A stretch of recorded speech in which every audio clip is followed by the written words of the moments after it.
I'll be the first to admit that I'm a hypocrite, but this is my new truck.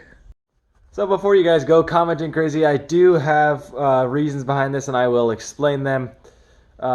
It's actually quite a big channel update, so I would stick around till the end, which is where I explain why I did this and the logic behind my madness. But for now, I'm just going to show you around this truck and tell you about it. But make sure you stick around to the end if you want a big channel update and you want to know why I bought this truck. Here is the truck. It's beautiful. It's big. And it's black. It is a 2009 GMC Sierra 2500 HD work truck. As you can see, it's totally outfitted for work. It's got the ladder rack, toolboxes, trailer hitch. It's set up for a plow. You know, it's a clean vehicle. I did shell out quite a bit of money for it. Double what I've ever paid for any truck in the past. This was a $10,000 truck right here. So like I said, I have reasons for all of this at the end of the video, and if you're wondering how I could afford this, I can explain that at the end as well. And by the way, when I say clean, I mean it's clean rust-wise. I don't mean it's clean right now, because as you can see, it's pretty dirty. So yes, this truck was used as a plow truck. However, you know, look how clean it is. It's these plow mounts are usually pretty rusty and whatnot, and I'll show you the frame and everything else as well. You can see on these trucks, this is where they generally rust out. On the rockers, there's no rust here, and it's dirty right now. I'll go take it to a car wash, but underneath this dirt, there's no rust on the rockers, and these running boards are plastic and there's no rust on them. I actually really like these running boards. They're super helpful to get up into. It's got Carhartt seat covers. These are worth quite a bit of money. They're pretty expensive, like 300, 200 bucks or something. Extended cab, so we do have back seats. This is an 8-foot bed over here. Take a look at these rims. These are pretty cool rims. This is not broken. Thank God I wouldn't have paid 10 grand if the tailgate was broken, but my point is they do break on a lot of trucks. Obviously no rust on the bed either. I'll show you the other side. You know, these will rust through around here, but we're still good. We're still good with that. These all open up, and they're pretty cool. Got a little LED lighting. They look like they're pretty new toolboxes as well. You know, it's nice. Passenger side is the same story for the rust. There's none of it. As you can see, generally passenger sides rust worse because this is closer to the curb, but not for this one. It's got the big old tow mirrors that extend, which are pretty important for me since I do a ton of towing. Let's go ahead and check the interior. I've had this truck for a little while now, so I've got a little dirty, but come on in. So we fire up. It's the 6-liter V8 and the 6L90E transmission, which is actually the same engine and transmission, exactly the same engine and transmission as they use in the 2019, or all the way up to 2019. In 2020 they switched to the 6.6 gasser, but it has the same exact power rating, same transmission. So I get the powertrain of a, if you can look at it as though I'm getting the powertrain of a 2019 truck in 2009. So here's the great thing about this truck. It only has 71,000 miles on it. It does have the exclamation point light on because my tire, let's see if it shows you that. Yeah, relearn tire positions. Did you see that? I'll get back to it. But basically, these have battery operated tire pressure sensors, and they always run out of battery at around 10 years, and these ones just ran out of battery. So that's unfortunate, but I don't really want to take care of that right now, and there's no need. So this does have the rubber floor mats. However, it's fancy enough that it has automatic windows. It's got cruise control here. Most of the work trucks didn't come with cruise control, so that's nice. I just put my own Bluetooth transmitter there. Center console got some ketchup in it. I don't know what else to tell you. It's a simple, awesome truck. So I think what I'm going to do now is I'm going to drive this down to the old car wash and give it a clean up, just to show you guys how it cleans up, because you can't see the full beauty of it while it's covered in dirt. So I wanna give you guys the full experience, because this is a really sharp looking truck, in my honest opinion. I'm biased, of course, but let's take it down to the old car wash and polish it up. All right, we're headed down to the car wash now, and this thing drives really smoothly on the interstate. However, that ladder rack up top is kind of annoying because it makes a humming noise in the wind. I don't know if you guys can hear it, but listen up. Kind of makes a little humming noise, and if you feel the ceiling, you can feel it vibrating pretty good. All right, here we are at the car wash. I didn't bring my tripod, so I can't really record it, but I'll show you the finished product. Well, there it is, all cleaned up. The paint is a little faded. You know, it's a work truck.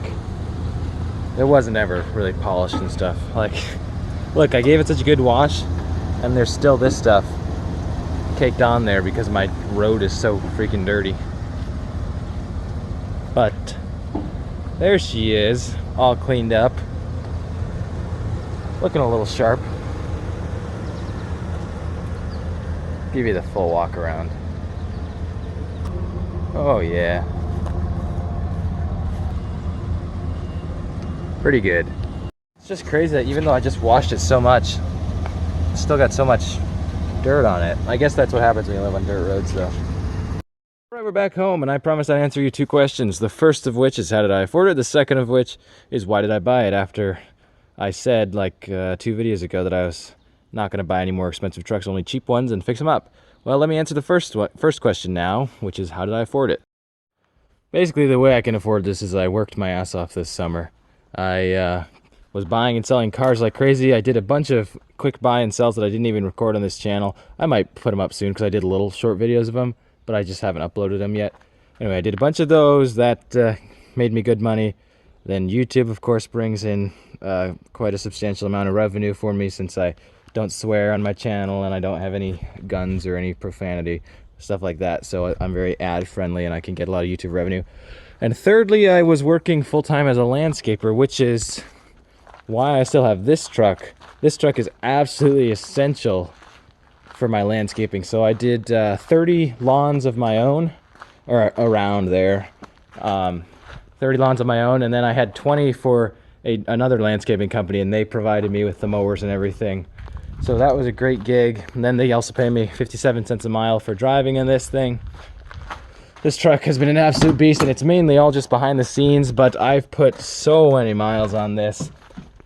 For the price I paid for this, 1,200 bucks back 2 years ago or so, I've absolutely got my money's worth. That's probably one of the best purchases I've ever made right there. But anyway, that's how I'm able to afford this. First of all, landscaping. A ton of landscaping. I've been saving that up, then YouTube, and then buying and selling cars. So all these trucks before on the channel that you've seen that I've said I was going to daily drive and then I end up selling, I always sell those for a profit. So even when a truck doesn't go my way, I generally sell it for a profit. Even that truck that I said was a huge mistake and that I should never have bought it, I ended up selling that for just a very small profit. So there's never really been a bad purchase on this channel. We've always been able to come out ahead. And this blue truck over here that I got for 1,000 bucks, I am now listing that for 4,000.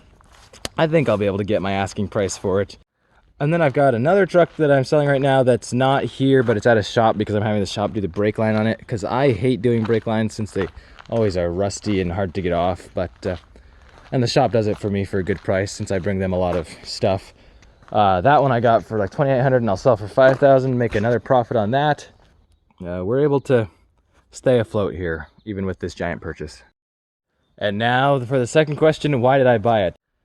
Well, basically, my plans for the future have changed slightly, and there's actually going to be a big change coming to the channel soon, in a couple of months. So you guys, I'm going to prepare you for that today.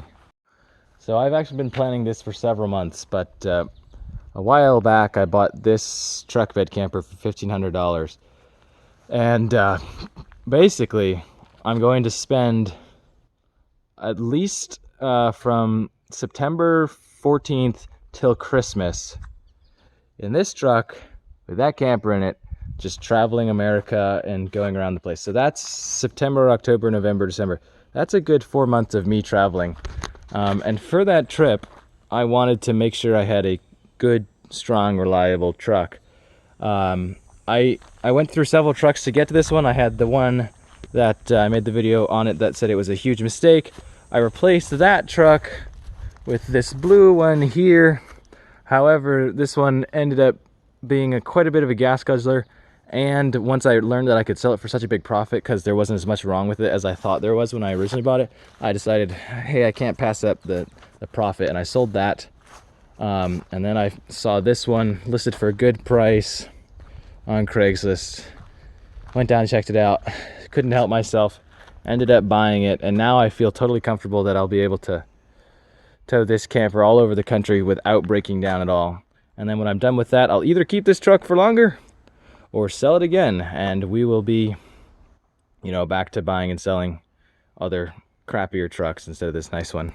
So the big change coming to the channel is that from September to December at least, I will not be in Vermont fixing up my cars and, you know, making YouTube videos of it. I will be in my truck traveling America, and I am going to continue making videos while I'm doing that.